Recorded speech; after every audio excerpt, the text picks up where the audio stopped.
Sanghar report bureau chief Ghulam Qadir कोरी। सांगड़ वेझो मंगली थाणे जे हद ॻोठ लाइक जमाली में कल शाम जो मंगली पुलिस जी जमाली बिरादरी जे घरनि ते अंदर घिरी गरीब मिसकिन माण्हुनि जा घर ॾाहे पट करे छॾिया।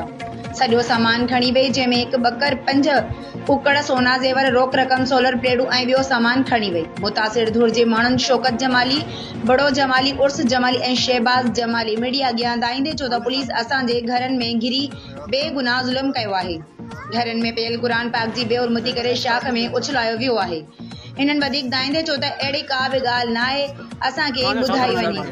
असां अपील था कयूं SSP सांगड़, DIG शहीद बेनज़ीराबाद, IG सिंध सां त असां सां इंसाफ़ कयो वञे।